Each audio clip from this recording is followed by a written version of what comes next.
he may not even play at all this year. But Arizona should start 4-0 over at LA. Goat Kinlaban is 40 years of age, and Arizona starts 4-0. It's going to set up a good game, I think, with the Yukon Huskies.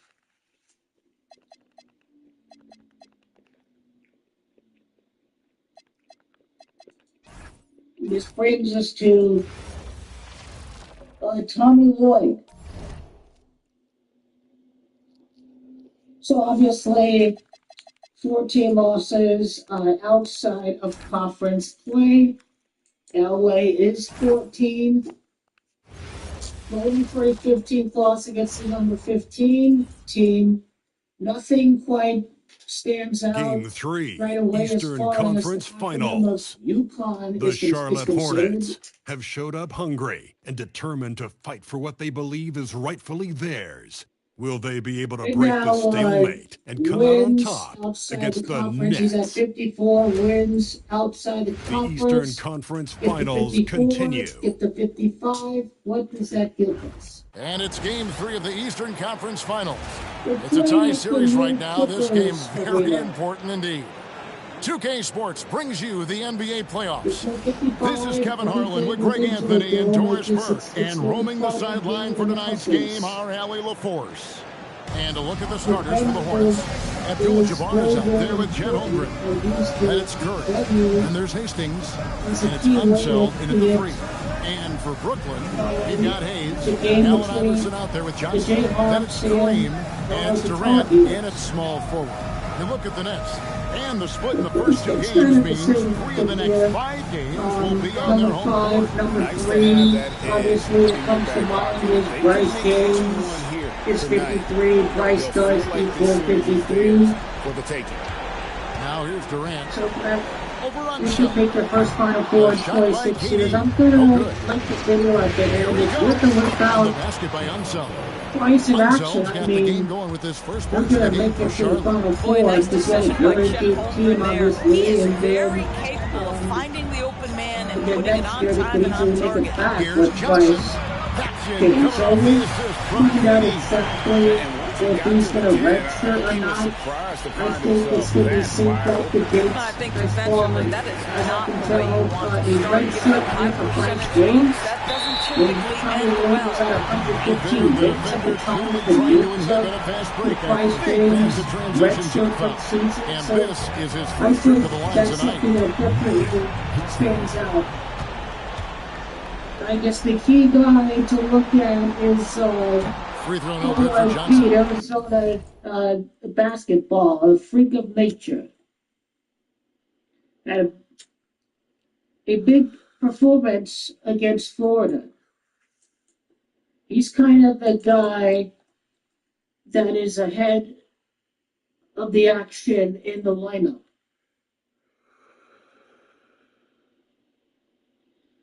Pete does equal Arizona as far as Cola goes. It's Cola Pete. That's gematria of the Bruins. Could he have a big game against the Bruins yet again? I think, yeah, Bruins is gematria of, I keep thinking Bruins equals 39. Yeah, this is it right there. UCLA Bruins, 120, 39, same gematria as Cola Pete. So big game, something of significance happens, good or bad. I think that's something to look out for. And, well, I think I found the 55 with Tommy Lloyd. It's 54 wins in the non-conference and win number 55 against the Bruins. So I think Arizona's unbeaten start's going to continue. Game prediction of the year, 1-0.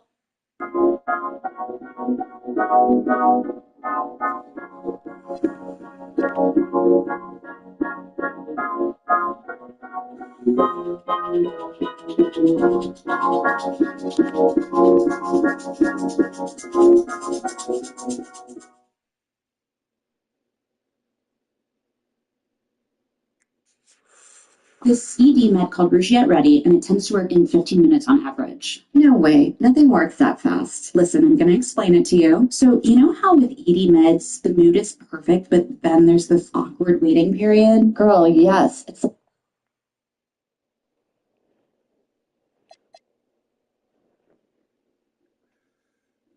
PC fam, what's going on, y'all? Welcome to another episode of Chill with Chill. It is Saturday, November 15th, and we are about a month, give or take, into the NBA season, y'all. And we are here to do nothing but great basketball talk. That's what we do here on Chill with Chill every time you see us. So, nothing new. Chill, what's going on? It's Saturday. You know what it is. I get hyped about Saturday shows. I don't know what it is about Saturday shows, but I get hyped about them. I'm ready to rock and roll with that. Let's do it. I will be sending the link into the chat, so y'all make sure to click that link. Don't be shy. Click that link as soon as you see it. Get in the lobby. We'll pull you up and we'll talk ball with you as well. If you got some hot takes you want to talk about, come on up. If you disagree with anything that you heard maybe during the week on the panel on Chill on Playback, come on, holla at us. Bring the records. Or we can just talk about it. No big deal. Today, as you see from the title, we're going to be talking about the Detroit Pistons. They just had a super hot start to the season.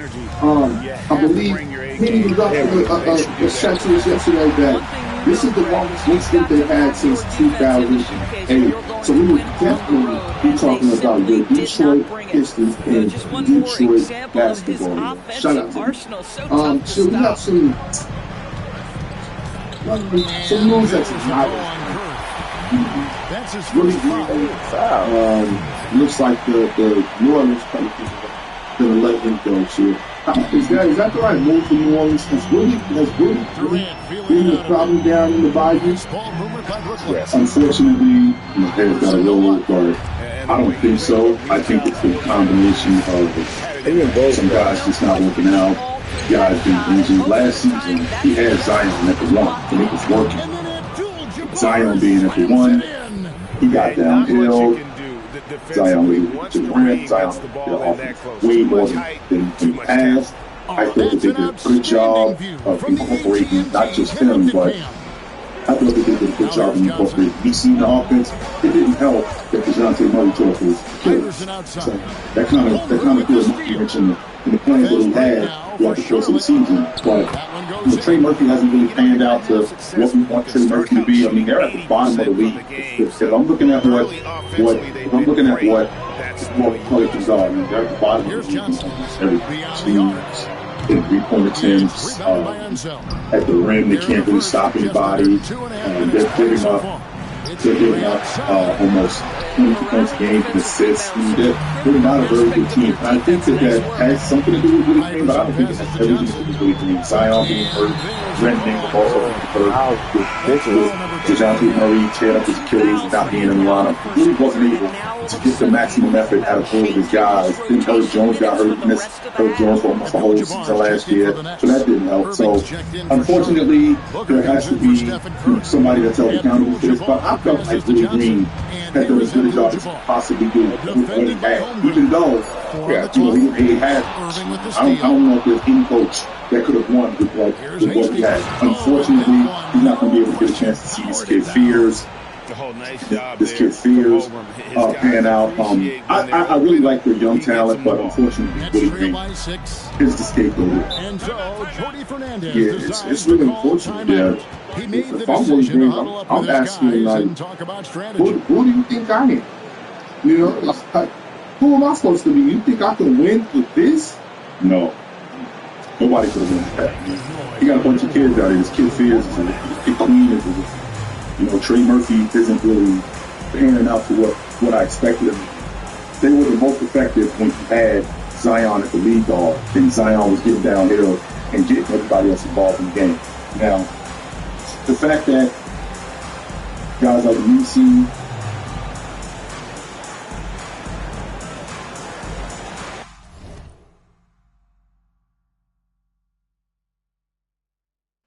I didn't really have much to work with. And I think that I think people look at these coaches and they expect them to be miracle workers with a lot of this stuff. And when I lose Zion, when I lose Herb Jones, when I lose Herb Jones, when I lose Zion, when I lose, let's see, you got DeJounte Murray. When I lose all these guys, it's really difficult to win.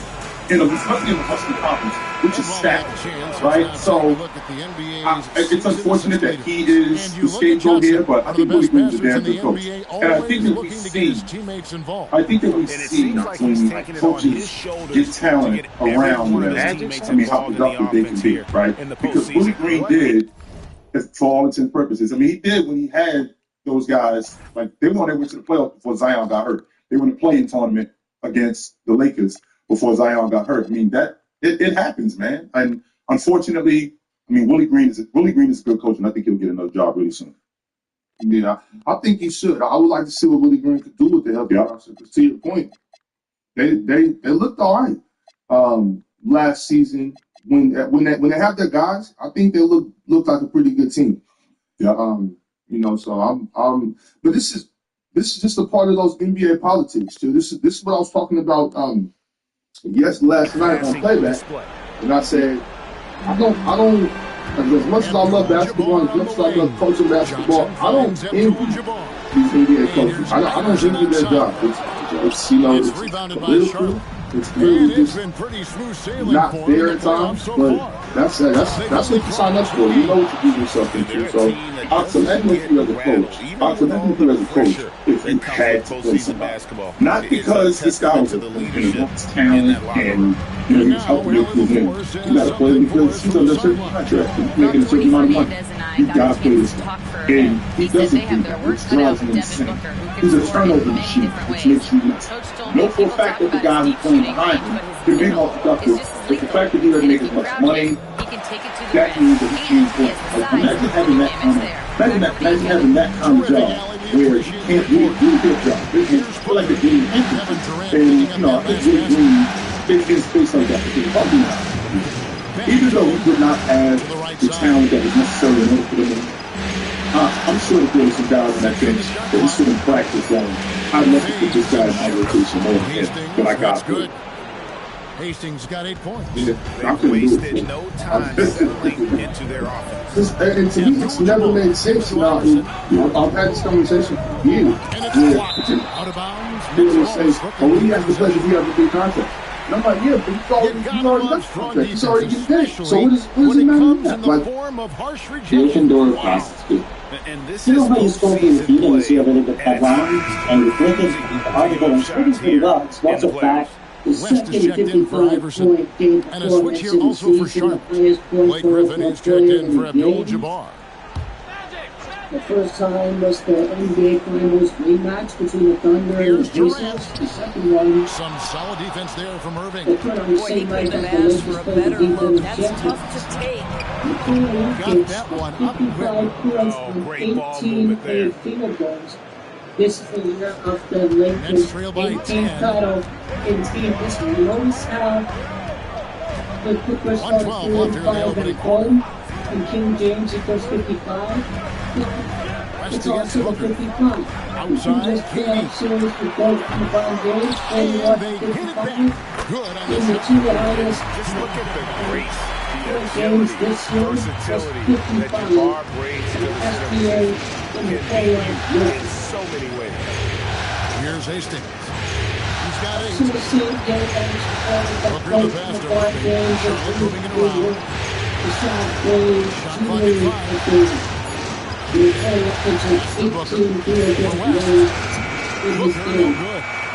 Brooklyn's gone 0-4 from 3-point line to start out. Looking cold from outside. Durant finds Abdul-Jabbar. Yep, it counts. Just look at the grace, the agility, versatility that Jabbar brings to the center position. Can beat you in so many ways. Booker with it. Time for LeBron's hands. Let's see if anybody surpasses 55 points. But one thing is for certain. West with the steal. And so is Charlotte with a 6-point lead at the end of the quarter. And they've done a phenomenal job down low. So many of their points coming right at the rim. We'll get you back to the action after this break. What strikes me the most is the 18 made field goals because this year you're the Lakers 18 pounders receiver, right? The lowest and we're back with you, all set to bring you more action from Game 3. And a chance for just a second now to check out the scoring breakdown for the Hornets. They are committed to running the floor in this one, relying on their speed to get a lot of points off the fast break. Yeah, they've also been alert and active on the defensive end, creating turnovers and turning those into points on the offensive end. We've got West. Brand out there with Anthony. Then it's Iverson. And it's Abdul-Jabbar. In at the 5. That's the Nets 5 as we get into the second quarter.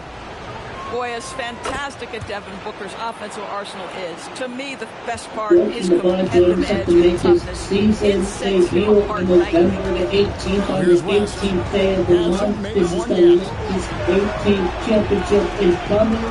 This is going against the Jazz. The team that is his first foul of the game against the team that Michael Jordan won his 5th and 6th rings against. Don't keep LeBron James in his 23rd season makes his season debut against the Jazz. In the same season, he wins the title for his 45th playoff series ring of his career. Westbrook scanning the floor. Also made his Lakers debut with the Jazz in February. It out to Booker. Joakim LeBron would make his return 42 days before his birthday.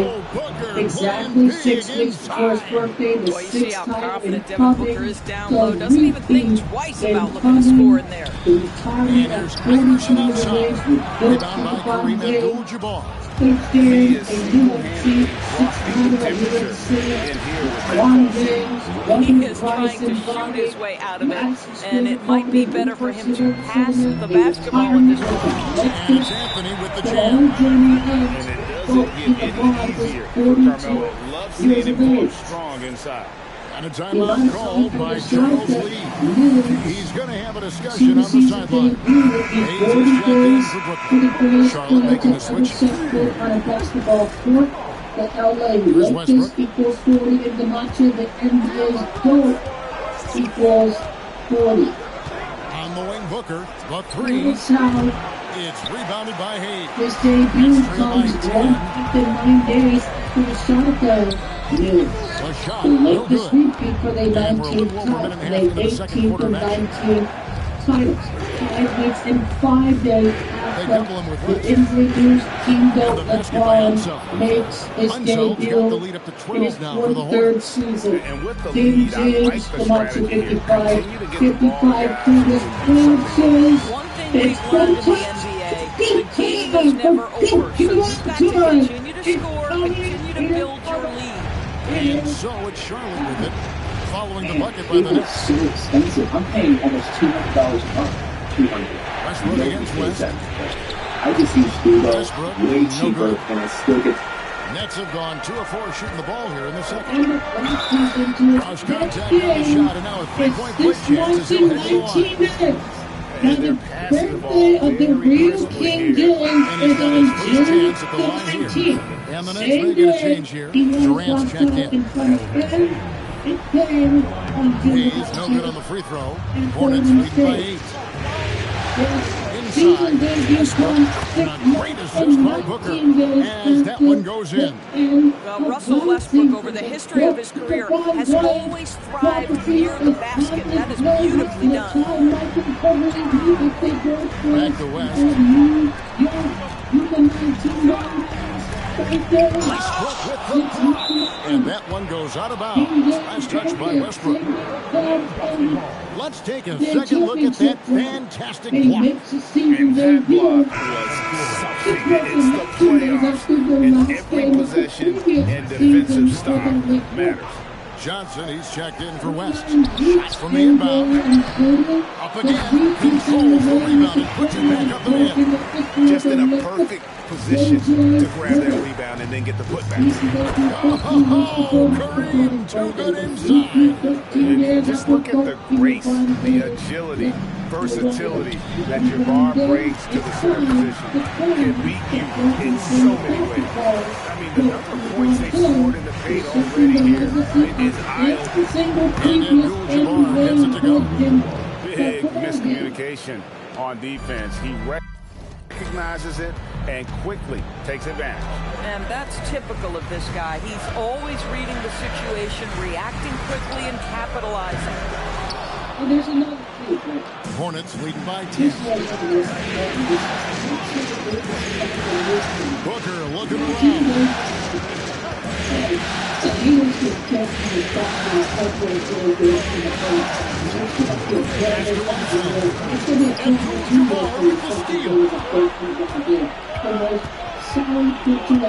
And here's Booker.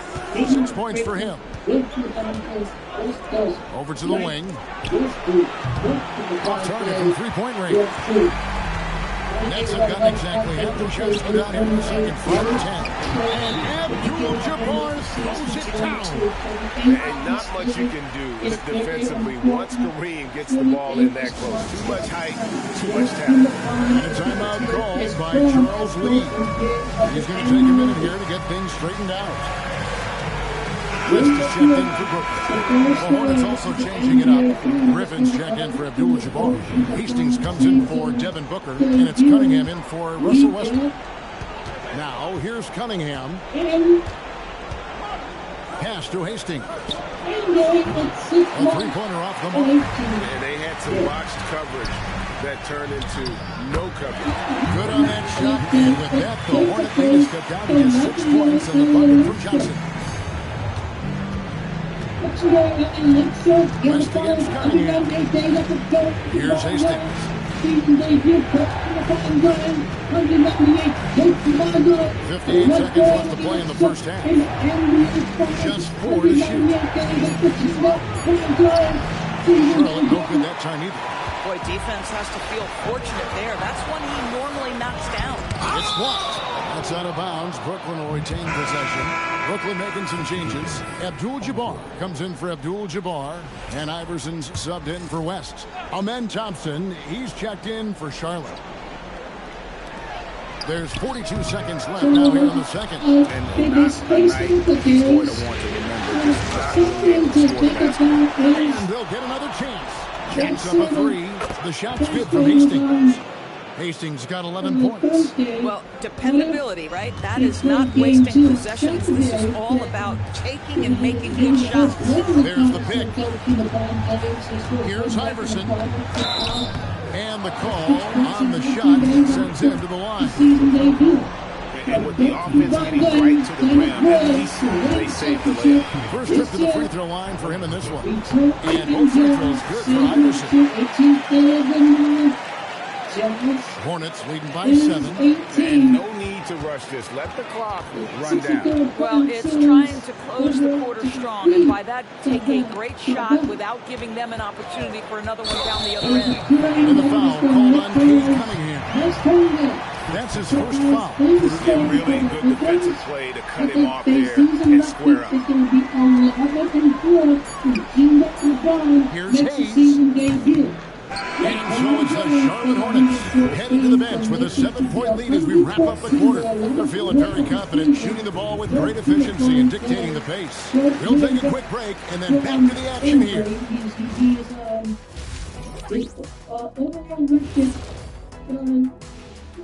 Some great postseason action in the first half of play. What, nigga? God dang, bro. That's why we're Say this shit. My analysis will be efficient as bro, these guys better win this year, bro. I'm sick of bro, it's been 5 years, bro. You say the same shit every year. We still here after 5 years. Each year, LeBron's winning this year. LeBron's winning this year. Oh yeah, he's gonna win this year for sure, for sure. I'm convinced this year because it's the last 2 years, so it makes sense. But we gotta see. We gotta see. This is the best team he had in a while, so we still gotta see. All the pressure he must have felt coming into this one, it didn't faze him one bit. Fantastic start. Boy, he has been locked in, all about business, just going out there and doing what he does best. Checking out the group for Charles Lee to start the second half. Hastings is out there with Stephen Curry. Then it's Kareem. And it's Chet Holmgren. And it's Ansel in at the 3. There's the triple. It's rebounded by Kareem Abdul-Jabbar. Abdul-Jabbar's got his 4th rebound with that last one here tonight. Shoots from the baseline. And it's Iverson missing. Hornets lead by 10. Hastings, the pass to Abdul-Jabbar. Curry against Iverson. Curry crashes inside. Stronger than he looks. Curry able to take the hit there and finish. They've been looking out of sync offensively. Yeah, their offense has ground to a standstill. And that one's to Iverson. And defensively, they are on their heels every time the ball comes inside. First minute and a half of basketball here in the third quarter. And the jump by Holmgren. I mean, sneaky, but when he moves around the floor, Holmgren takes you out of the play, slips past, and just rolls to the hoop. Just puts the ticket on that one. That'll get the job done. Powerful two-hand jam. Holmgren with a screen on Iverson to the middle. And there's Holmgren. That's good on the assist by Curry. Holmgren's got the lead up to 12 now for the Hornets. And so Jordy Fernandez decides to call timeout. He's going to make some adjustments to the game plan.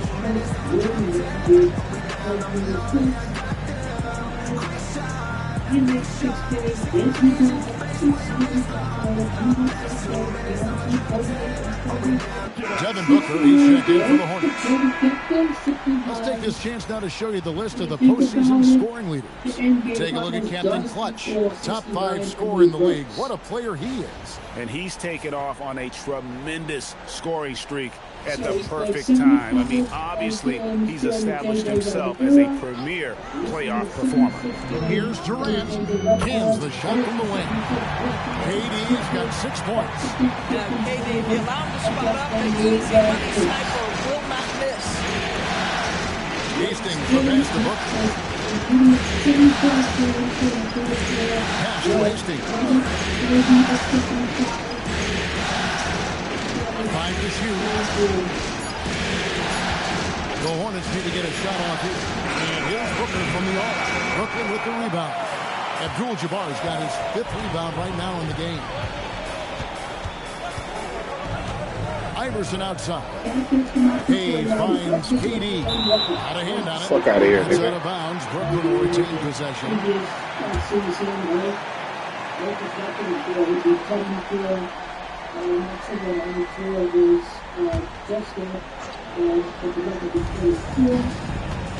Down low. And Hayes throws it down. That's the ability to see the game a step forward. Durant has it and makes his teammate look good. And here's Curry who brings it up for the Hornets.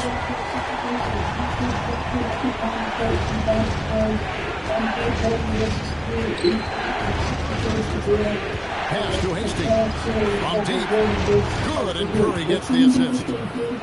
Curry's got 4 assists now tonight. And Curry isn't just a lights-out scorer. He's also efficient at moving the ball and getting it to his teammates. And there's the call on Devin Booker. That's foul number 2 for him. And Brooklyn making a change here. Abdul-Jabbar is checked in. Third quarter action in just under 3.5 minutes have gone. Boy, that was his shot to miss. This guy's a terrific mid-range shooter. Kicks it out to Holmgren. And it's the Hornets another 3. Three-point shooting since the half has been about as good as you could ask for. Iverson outside to the inside. Johnson, and a lot of contact on that one, so he'll shoot 2 here. I'll tell you what, he earned his money on that foul. And this is his 2nd trip to the line tonight. And that one falls for Johnson. Irving's checked in for Devin Booker. So Johnson hits 2 of them. Charlotte leading by 12. Now here's Curry. Holmgren outside. No good on the triple. And now here's Johnson, the fast break chance. And the rejection by Holmgren. Long, 7'1", 7'6" wingspan. Holmgren can alter a block just about every shot in his vicinity. They sort of slow down and drift. So after Holmgren. Ridiculous, and they did all in there, but they just weren't doing anything different here. So for me, it's really important with that conclusion that they can bring the ingredients into his game.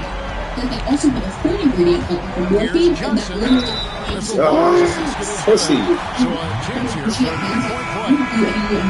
When you have this kind of size as a point guard, what a tremendous advantage. Magic can really match up with all 5 positions. Here's what Brooklyn's going with right now. Brand comes in for Abdul-Jabbar, and Carmelo Anthony is subbed in for Kevin Durant. The Hornets also changing it up. Blake Griffin, he's checked in for Chet Holmgren. And it's Devin Booker in for Hastings. Johnson kicks to Brand.